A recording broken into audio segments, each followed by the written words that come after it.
dan pesan ke masyarakat Jawa Timur tidak mudah terprovokasi, tidak mudah terpancing terhadap segala hal yang sifatnya provokasi. Tentu saja hanya perlu provokasi seperti itu sehingga melaju proses pembangunan di Jawa Timur berjalan seperti apa. Dan nanti skemanya di lapangan nanti gimana, Pak? Skema di lapangan nanti gimana untuk menghalau antara kubu satu dengan kubu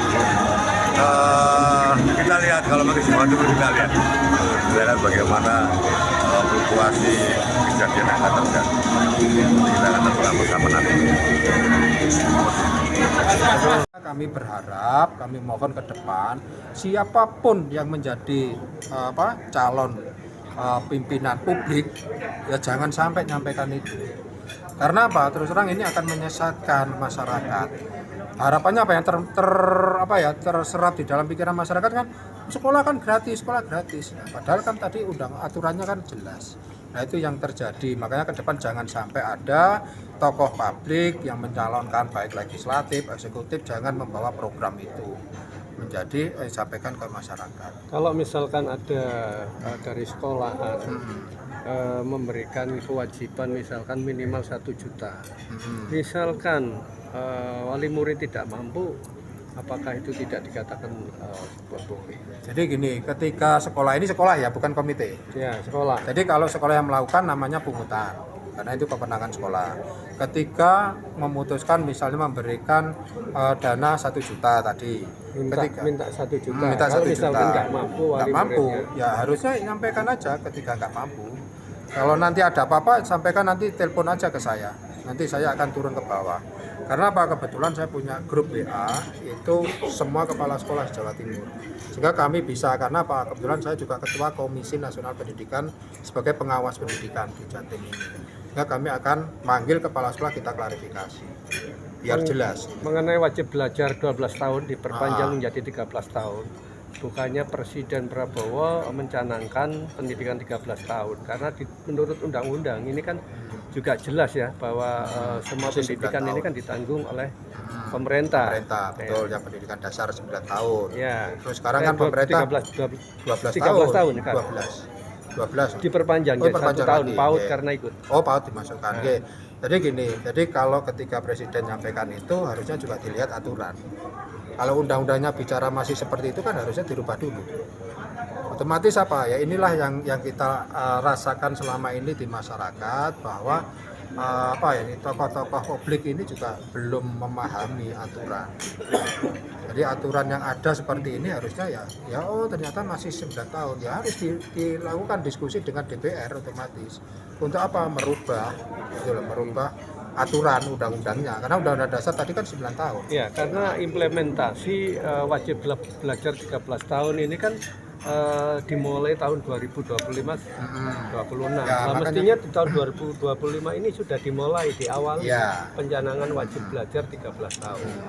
Nah, sekarang kan dilihat ya dari pencanangan Pak Presiden tadi, aturannya dasar hukumnya apa? Itu aja harus dilihat dulu. Karena apa? Kalau tidak ada dasar hukum, saya yakin program ini juga tidak akan bisa jalan pasti. Karena masyarakat kita kan juga pinter-pinter juga, ingin tanya, loh, kok sekarang kok ada program pendidikan wajib belajar 13 tahun. Nah, itu yang mulai dicanamkan tahun 2025. Makanya coba dilihat lagi, ada nggak dasar hukumnya. Kalau hanya kebijakan-kebijakan, maka ini kurang kuat. Artinya apa? Artinya kan semua akan kembali kepada aturan undang-undang. Kalau undang-undangnya ada, ya monggo. Kalau enggak, ini kan kebijakan. Nah, kebijakan itu kan bisa juga naik turun itu, dilaksanakan atau enggak dan sebagainya. Saya juga ucapkan terima kasih kepada para undangan yang sudah berkenan rawuh dalam kegiatan diskusi publik ini. Kegiatan diskusi publik ini merupakan sebuah penegasan bersama dari semua stakeholder masyarakat Jawa Timur untuk menyampaikan lebih tegas dan terukur bahwa Jawa Timur ini sedang baik-baik saja. Tidak ada masalah dengan Provinsi Jawa Timur. Tidak ada masalah dengan apa yang sekarang menjadi perdebatan dalam dunia medsos. Bagaimana kemudian framing negatif itu. berkumpul bersama menyuarakan bahwa apa yang disampaikan di luar sana, apa yang disampaikan dalam medsos terkait tuntutan aksi itu sama sekali tidak ada korelasi hubungan dengan fakta real yang ada di lapangan sebenarnya. Ini yang harus kita tegaskan bersama, kita tegaskan secara bersama bahwa apa yang mereka sangkakan itu merupakan sebuah asumsi pribadi yang sifatnya ya hanya sebatas asumsi, tidak kemudian menjadi sebuah dasar, menjadi sebuah pergerakan besar. Dan yang sangat naif sekali, ada upaya untuk membawa padi di Jawa Timur. Jawa Timur tetap Jawa Timur.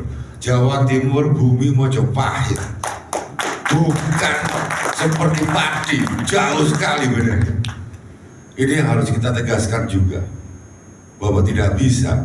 Kemudian ada juga yang menyampaikan, mencoba membuat komparasi perbandingan Jawa Timur dengan Jawa Barat, yang sebenarnya tidak ada korelasinya dengan apa yang ada dalam tata kelola pemerintah provinsi Jawa Timur. Ini upaya-upaya penggiringan opini ini kadang kita heran juga, Bang Basa ya. Ini arahnya sebenarnya mau kemana? Apa yang mau dibahas? Dan apa secara akademisi, secara edukasi, apa sebenarnya yang mau disampaikan?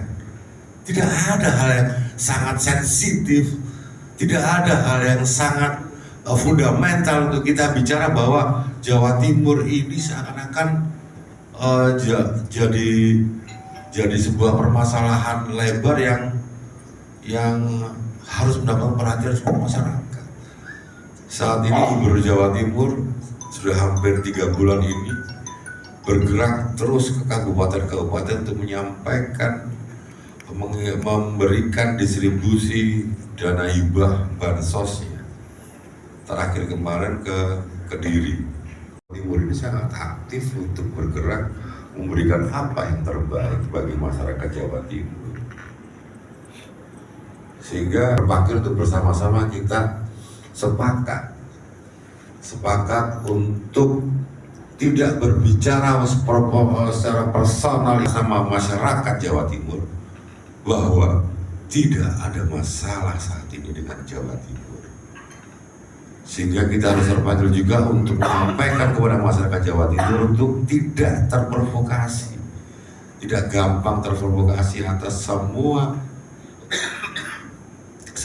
alunan harmonisasi isu yang sangat receh buat saya, sangat tidak berkualitas,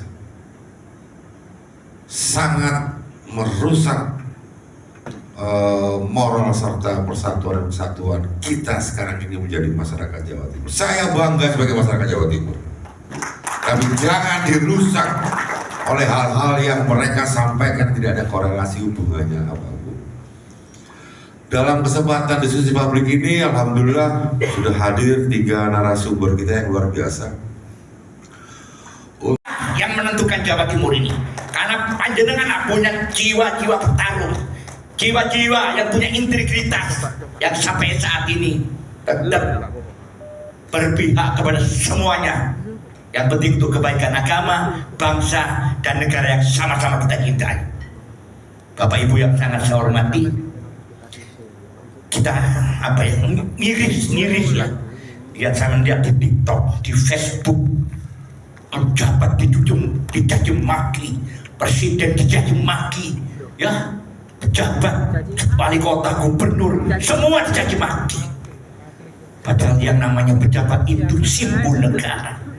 TNI, Polri, wali kota, bupati, gubernur, DPR, presiden, itu simbol negara. Bagaimana kita bisa menjadi bangsa yang besar kalau simbol negara kita hina? Ini pembelajaran yang buruk, wahai saudara-saudaraku. Karena selama ini saudara yang benar, saudara-saudara semua yang baik-baik ini berdiam diri, sehingga mereka yang jahat, ya, memframing sedemikian rupa karena tidak ada counter dari orang-orang yang benar ini, sehingga mereka menjadi pembenaran. Karena nggak ada yang mengonter, saudara-saudara. untuk saat ini saya buka semangat saudara, saya buka pintu hati saudara. Karena kalau tidak, kita orang-orang yang punya integritas ini yang membenahi negara tidak bisa, saudara-saudara. Tidak bisa negara ini dibikin jalan seperti itu. Negara punya aturan. Sorry, saya kemarin tidak mendukung Pak Prabowo, saya mendukung Pak Ganjar. Tetapi Pak Prabowo sekarang sudah menjadi presiden. Ya, presiden itu kita semua. Mau nggak mau kita harus mendukung gitu. Mari kita ajari anak cucu kita supaya tidak saling menjelekkan, menghina, mencaci. Ini mau jadi bangsa apa? Kita ini.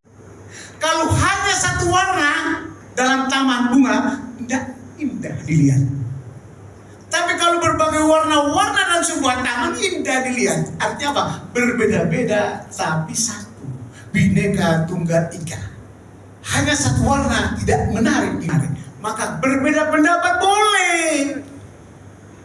Berbeda pendapatan boleh. Tapi jangan menyalahkan orang. FKKS. FKKS itu adalah Forum Komunikasi Ketua Komite SMA SMK se-Jawa Timur. Jadi kebetulan saya sebagai ketuanya, dan di samping itu juga saya sebagai Ketua Komisi Nasional Pendidikan Provinsi Jawa Timur. Jadi dalam hal ini saya ucapkan terima kasih kepada Maki Jatim, di bawah pimpinan Mas Heru, kami bisa bicara di hadapan Bapak Ibu, tokoh-tokoh yang ada di Jawa Timur, untuk meluruskan apakah tadi yang diisukan di luar terkait dengan adanya pungli di SMA SMK nanti akan terjawab pada materi hari ini. Oke, lanjut aja, Mas. Baik, ini perkenalan, saya kira lanjut aja. Jadi Bapak Ibu terus lanjut aja.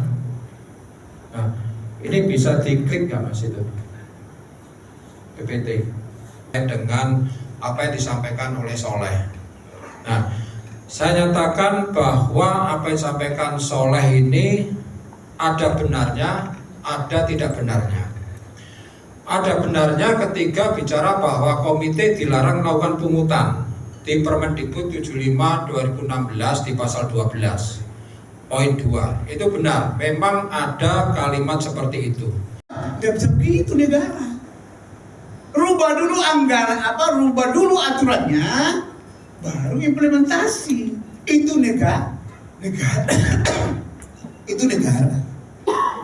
Jadi kalau mau merubah sesuatu, itu harus buat punya dulu. Lalu kebijakannya apa?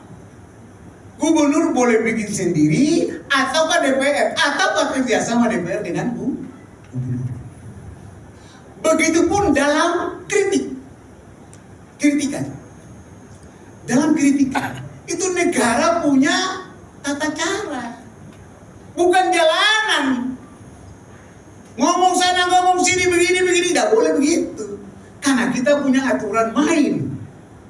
Negara itu diatur dengan aturan. Kalau tanpa aturan rusak negara. Negara itu harus diatur dengan aturan agar aturan ini diimplementasikan, agar bisa jalan dengan baik dan lancar. Jadi kalau kita hidup dalam sebuah negara sudah bagus, kenapa harus dipertanyakan? Gitu loh. Contoh, ala Abu Nawas. Abu Nawas itu manusia yang paling cerdik zamannya.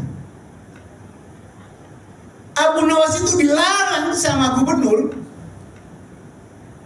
Hai Abu Nawas, kamu jangan injak. Saat ini kami ini lagi harus mempunyai kewajiban, Kadin ini harus mempunyai kewajiban untuk bagaimana caranya investasi yang ada di Jawa Timur terus meningkat. Ini juga sama Bu Gubernur kami lakukan. Bagaimana cara investasi ada dua, dari dalam negeri maupun dari luar negeri. Kalau investasi meningkat, pasti ada terbuka lapangan pekerjaan. Nah, kalau lapangan pekerjaan terbuka, pasti pengangguran akan berkurang. Atau adik-adik kita, anak-anak kita yang lulus baik SMK maupun di perguruan tinggi langsung bisa diterima di pekerjaan itu. Ini yang sedang kami lakukan dengan pemerintah provinsi, dalam hal ini dinasnya dinas penanaman modal dan investasi. Terus gak karu-karuan nih, bagaimana kita caranya?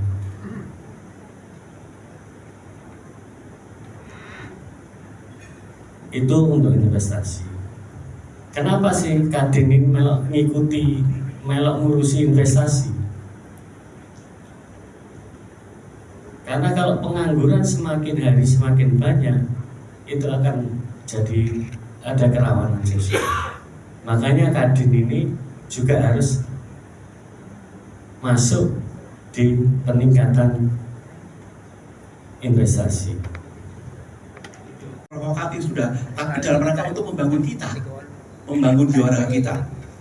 Dan sekali lagi saya berharap juga kemudian media, khususnya ini media penting, karena media bisa membawa sesuatu yang luar biasa cerah, dan atau sebaliknya, agar media publik diskusi publik ini bisa dibawa keluar dengan pesan-pesan yang kondusif, menyadarkan masyarakat bahwa Jawa Timur perlu situasi yang kondusif. Tapi lebih jelas oleh Pak Ade, tidak hanya kita, pengusaha juga perlu situasi yang kondusif, karena tanpa itu maka mereka tidak bisa berusaha dengan baik. Saya itu sekedar tambahan saya, Pak Heru, mohon maaf. Idris Surta Mustaqim. Assalamualaikum warahmatullahi wabarakatuh. Aman, nyaman, sejahtera. Jawa Timur bangkit bersama menuju gerbang baru Nusantara.